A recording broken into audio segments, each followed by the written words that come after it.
Howdy y'all, time for another video. Patrons, please look for your video on Patreon of the behind the scenes stuff. I got the new editing software and I was showing it to you and my struggles with it. And also I read to you some more poetry and I revealed the title of the book that I've been reading from. So go find that. Hello everybody, welcome to my channel. If you've been sent here and you don't know anything about it, my channel is devoted to the Amanita Muscaria mushroom and ending all the bad science and bad information on the internet. You can support this channel if I have helped you and made your life better in any way. Support the channel by getting you some merch, and y'all, the merch is freaking cool. Check it, check it, check it. Oh my god. That's just one of them. I also have the power mushroom, my logo on a shirt. The mushroom itself, it's really freaking cool, y'all. Support the channel. And if you cannot afford merch or you don't want any merch, then you can always buy me a coffee. I need the caffeine. Getting through some of this material is dry reading, so I could use the coffee. The link is in the description for all of it. Can I just thank you for a moment? Y'all have been freaking amazing. Your comments and compliments of me and all the nice things that you've been saying lately, look. Y'all can say that it's sexist to be talking about how I look and some of the things you want to do to me, but let me tell you something. I don't know. I don't feel like I'm aging. Like something is wrong with me because you're supposed to, when you get older, like not like the new music or think the new trends are stupid and ridiculous. And you're supposed to hang on to how it was when you were young. But like, what if when you were young and like times keep changing and you just love all the new music that's coming out, and then you just keep loving all the new trends, and you just keep loving all the new technology, and you just keep thinking the dances are great? Like, at what point are you supposed to get old? And I keep waiting for that to happen, and it's not happening. Like, I love every new movement. I love the new, whatever the movements are that are coming that better society, like I'm there. And the new dances, I'm there. And the new social media platforms, I'm like, oh my God, this is great. Like, y'all, TikTok is fucking fantastic. And then all the new music is great. And you know what? I was there. I was like 18 at the very beginning of rap. And then I was there at the very beginning of pop dancing, like popping and the robot. Both of those things were just getting invented and started in pop culture, my culture, and we were embracing it, and my parents, like, that's not music. And here I sit today watching things like this, the Future Kings, the dance group, singing to the box, Roddy Ricch. Like, this is the fusion of both. Like, I've gotten to see the evolution of rap culminating in something beautiful like this, and also the beginnings of that kind of dance culminating in something beautiful like this. Anyway, I'm gonna link this video up here with a little card. I highly encourage you to watch it. Like, I keep waiting to think this isn't cool anymore, and it isn't happening. And it's important that it happens so that when you get to your death, you're ready to leave the planet because you no longer feel engaged with it. You know what I mean? And it's starting to scare me because I'm freaking loving everything even more than I did back when I was coming up. I'm a Gen Xer, and like, I was there before technology, and I was there through the technology, and then now I'm here now loving the technology. The fact that you think I'm still sort of relevant that way is like, cool, because sometimes I just don't feel relevant that way. Sometimes I wake up and I don't feel so young anymore, but I still do in here, in here. So thanks, y'all. My channel is not just, hey, let's talk about this mushroom, because that'll get boring and old. But what I do talk about is the reason why we need this mushroom, which is mental health, which is panic and anxiety. Like, we're the most stressed out, panicked, anxiety-ridden society that I think has probably ever existed. And there's a reason we got so fucked up, and I want to address those. So it absolutely has to do with the whole reason we need this mushroom and why we use this mushroom. And to stay mentally well and healthy and in balance with this mushroom and not expecting the medicine of the mushroom to do all the heavy lifting, we need to do some of it too. And learning to live rightly and learning to embrace ourselves, help ourselves, and deal with anxiety in all of its forms and everywhere that it comes from is absolutely what this channel is about and what this channel covers. And then when you drink Amanita, there's rituals to it. Like, this goes all the way back through history, the rituals around consuming it. And so the different rituals and the teas and all of that and the recipes, definitely what this channel is about. Today, it's also about the science and helping to clear all that up. So this is what I've always wanted for my channel, and I'm doing it. So you don't have to like every video, but if you would just watch it and turn the volume down and just let it run, it helps the algorithm and it helps me. But I certainly don't expect you to like them all. There's plenty of room for all of us here in all the ways that we want to be here. That's what I think, right? I love you all. Let's get to it. So first, the name of the patent is the method for producing muscimol and or reducing ibotenic acid from Amanita tissue. And I'm going to leave a link to it so that you can download it. It's public information because it's a patent. And one of the things that is notable about it is that he goes through and he tells you every single thing that he tried. So the whole idea of a patent is to try to throw a wide net and to try to sort of patent all of the ways that you could create this formula. And that's what your patent attorney is going to tell you. Like, we're going to write this patent to cast like a wide net to cover you in all of the ways that you may find that you need to make this particular thing. And so what he does is he experiments with different ways of converting ibotenic acid and then creating a way to then package it, right? Because the most important thing is to get rid of the ibotenic acid, turn it into muscimol.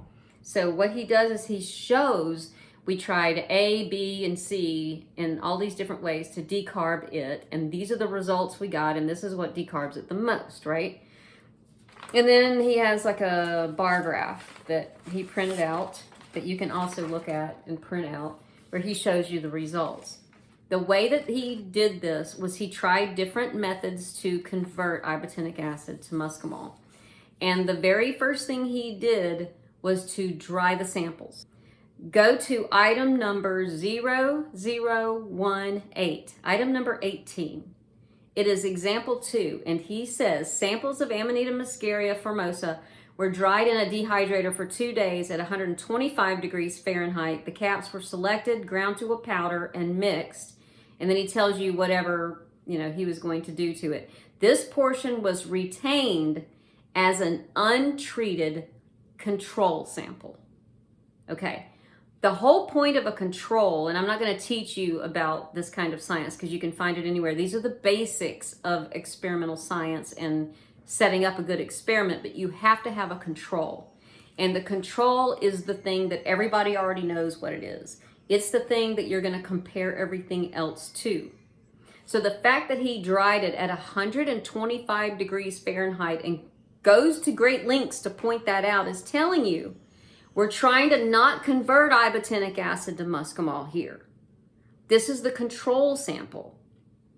That right there lays to waste all of the claims that just by simply drying it, you convert the ibotenic acid to muscimol.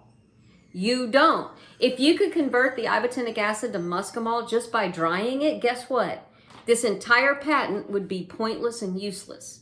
How much, though, actually does convert? Well, he put that in the control because whenever you graph something out from your science, you put your control in there.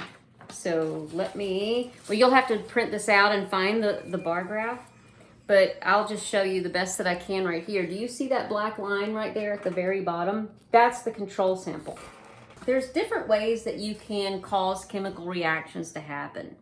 And I need to make a video on the basics of chemical reaction science, but there's a lot of misinformation about, or confusion about how chemical reactions happen.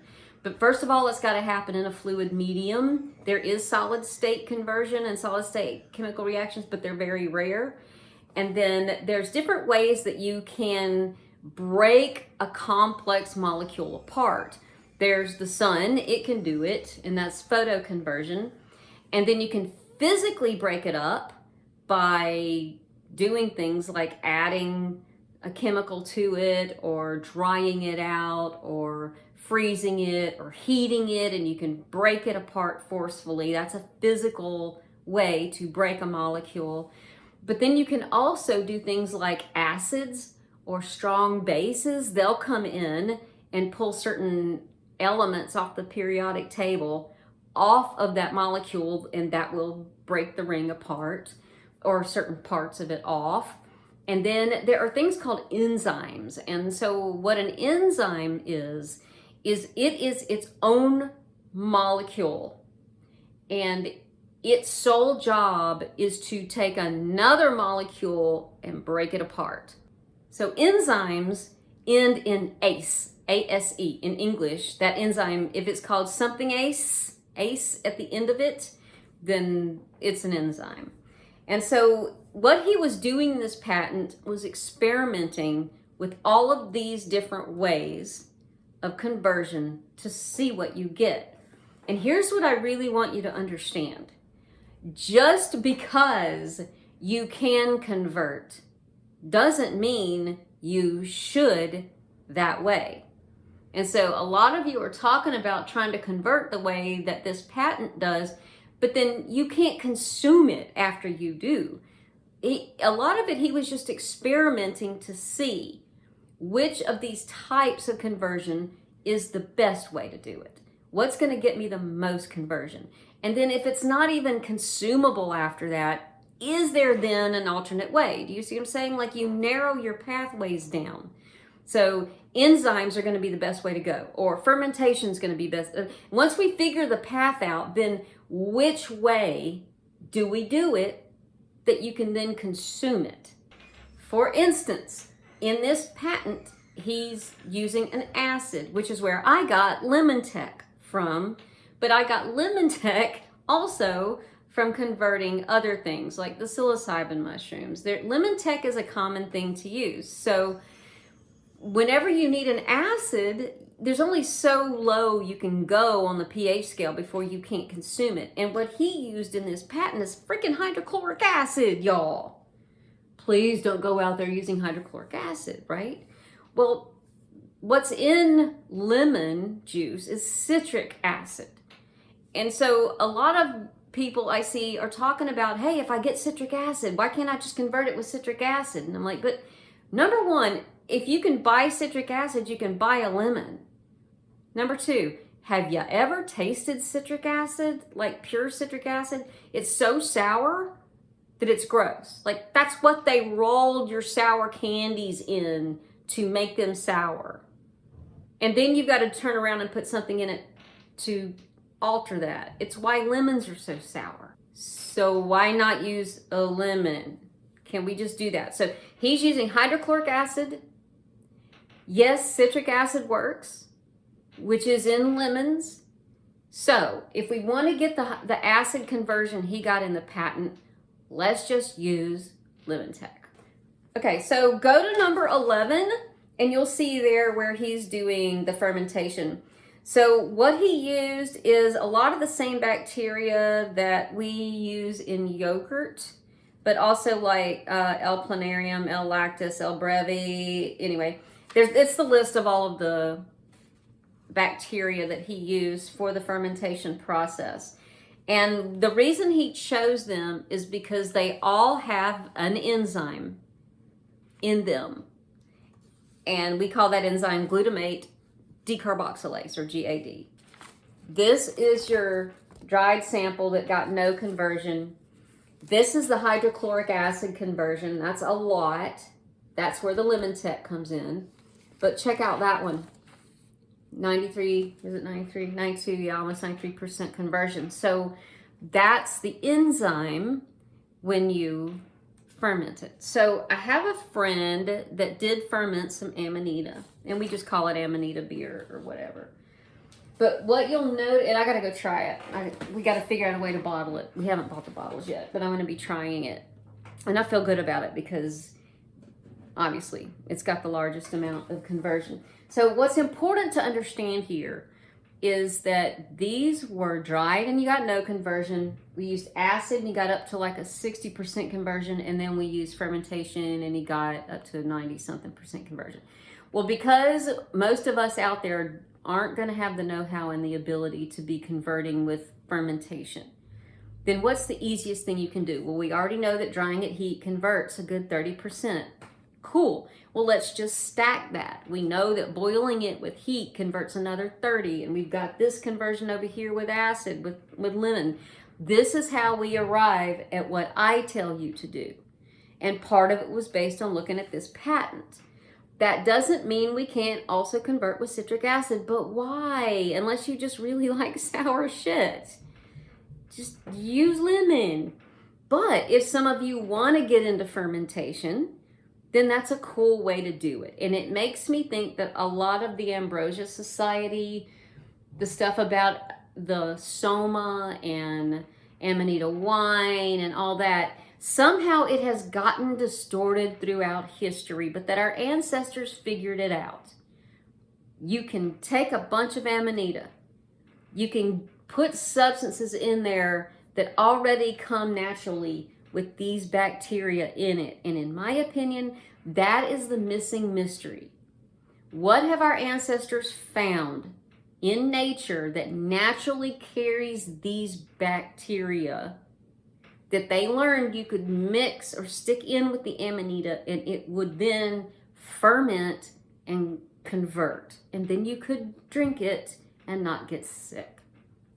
So the next thing that I want to do in looking at fermentation and Teeter and Ambrosia Society and Soma and all this stuff is that, to me, that's where all of that is headed. That's where the answer to all of this is finding what in nature has the list of bacteria that does have GAD in it that will convert.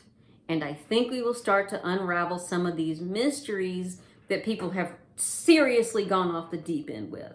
Those are the ways that you convert. That is what this patent did. We have now discussed the patent. I love you, beautiful people. Did I help you? I hope I helped you. Later.